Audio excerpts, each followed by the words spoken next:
Agent tender on Aaron Rodgers. Boo. Meaning stop. They will receive a compensatory draft pick if Rodgers signs with a different team during the season. The tender does not prevent Rodgers from signing with another team before training camp, but once camp begins, the Steelers would have exclusive negotiating rights. Rodgers will also be eligible for a 10% raise over his 2025 salary. Let the record show that when they announced this move yesterday, it took our entire staff like a half hour to figure out what it means. So I'm not going to explain it to you. It's not that interesting. And they themselves say it's not that important. Bottom line, are the Steelers planning for Aaron Rodgers to be their quarterback this year once and for all, yes or no? Yes. This move doesn't change any of that. In fact, the Steelers, their message remains the same. They are confident that Aaron Rodgers will play for them or retire. Those are the only two options, but they still think he will be there. The question is, when will he be there? Well, the Steelers don't quite know that yet. This move was, in their eyes, nothing more than an insurance policy. If he signs with someone else, then they get a compensatory pick, but they don't think he will sign with someone else. Quick thought, if you have one here, Mr. Wilbon, the world knows your... I try not to be mean Try this early harder. in the morning. Try He's harder. here at 5:30 p.m. Eastern. Understood, yes. No, Kimberly, that's not the question. The question is why anybody gives a damn. Okay? Yeah. Aaron Rodgers is not LeBron James. We've got a sample size now of about 5 years.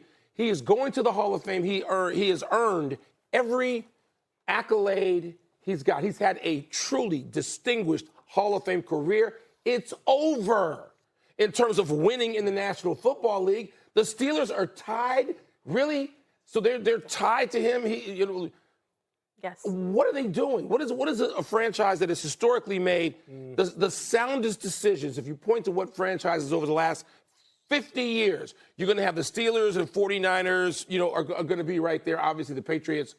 Michael Wilbon just went off on Get Up about the Aaron Rodgers saga with the Pittsburgh Steelers. And he said something that every NFL fan needs to hear.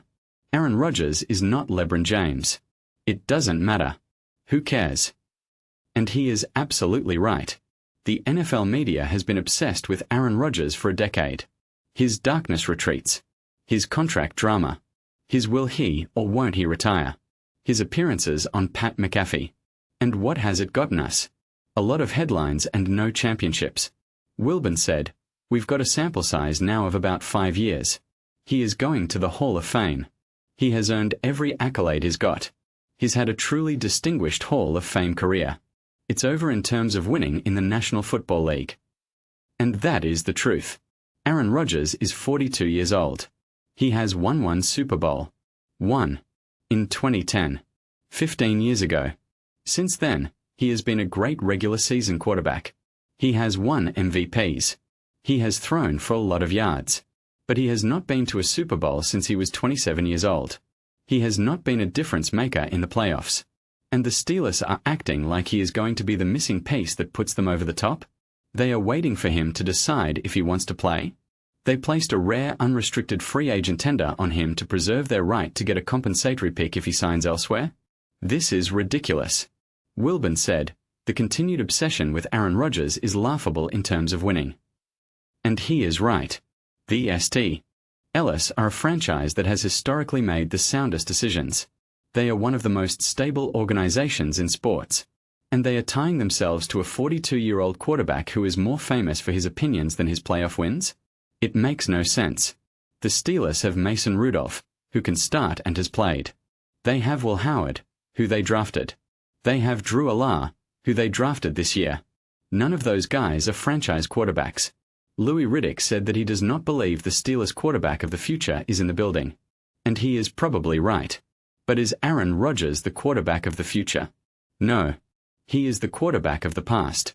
He is a player who is going to the Hall of Fame based on what he did a decade ago.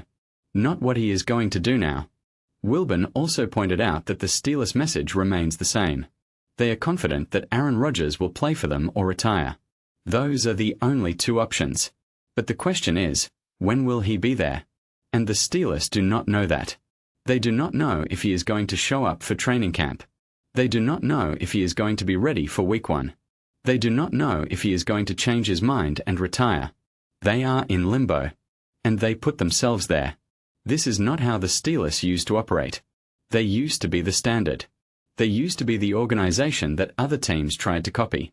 Now they are waiting for a 42-year-old quarterback to decide if he feels like playing football. It is embarrassing. Kimberly Martin asked Wilbon for his quick thought on the situation. And his response was perfect. He said, "Why anybody gives a damn?" And that is the question. Why does anyone care about Aaron Rodgers anymore? He is not winning championships. He is not the best quarterback in the league. He is not even a top 5 quarterback anymore. He is a distraction. He is a media creation. And the Steelers are buying into it. Wilbon compared Rodgers to LeBron James and Tom Brady. He said, Aaron Rodgers is not LeBron James. Not Tom Brady. It doesn't matter. And that is the point. LeBron James is 40 years old and still one of the best players in the NBA. He just led the Lakers to the playoffs. He is still dominant. Tom Brady won a Super Bowl at 43. He was the exception, not the rule. Aaron Rodgers is not LeBron.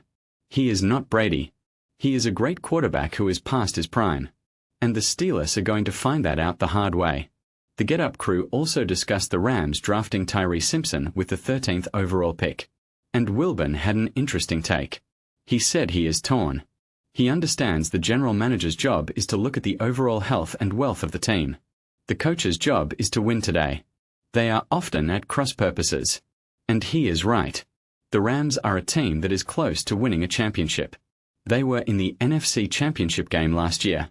They have Matthew Stafford, who is still playing at an elite level. And they use the 13th pick on a quarterback who, if everything goes perfectly, will not see the field at all in the 2026 season. That is a gamble. It is a gamble that could pay off if Stafford gets hurt or retires. But it is also a gamble that could backfire if the Rams lose a game in the playoffs because they did not have a player who could have helped them at 13. Wilbon said, if the Rams are able to win the Super Bowl without an additional player, without a front-line player being drafted at 13, then Snead's going to have been right. But we got to let this play out. And that is the right take. We do not know yet. The Rams have a history of making bold moves. They traded for Stafford and won a Super Bowl. They traded away picks and built a contender. They have earned the benefit of the doubt. But this one feels different. This feels like a team that is getting a little too cute. Louis Riddick said that the best time to get your franchise quarterback is when you do not need him. And that is a smart philosophy. The Packers did it with Rodgers behind Favre. The Chiefs did it with Mahomes behind Smith. But those guys were drafted in the late first round. The Rams drafted Simpson at 13. That is a high pick for a player who is not going to play. Riddick also pointed out that what kept the Rams out of the Super Bowl last year was not a lack of a future quarterback. It was their secondary. It was their corners. They addressed that in free agency. They added Trent McDuffie, who is a safety. Ally, a first-round pick. They added Jalen Watson. They are hoping that those two guys make the difference. But they could have added another difference maker at 13. They could have taken a cornerback. They could have taken a wide receiver. They could have taken a pass rusher. Instead, they took a quarterback who is going to hold a clipboard. It is a bold move. And we will see if it pays off. But getting back to Aaron Rodgers, because that is the real story here. Wilbon is right. Nobody should care. The Steelers are not winning a Super Bowl with Aaron Rodgers. They are not even winning the AFC North. The Bengals have Joe Burrow. The Ravens have Lamar Jackson. The Browns have Deshaun Watson. The Steelers have a 42-year-old quarterback who is more interested in his own brand than in winning football games. And the media is going to spend the entire summer talking about it. But Wilbon said what everyone is thinking. It does not matter. Aaron Rodgers is not LeBron James. He is not Tom Brady. He is a Hall of Famer. But his time has passed. And the Steelers are wasting their time waiting for him. Subscribe to the channel if you want real NFL analysis. Not the drama. Not the manufactured controversy. Just the truth about a league that is moving on from Aaron Rodgers. And comment below. Should the Steelers move on from Aaron Rodgers? And will the Rams regret drafting Tyree Simpson? I read every single comment. Now let me know your thoughts and get ready for training camp.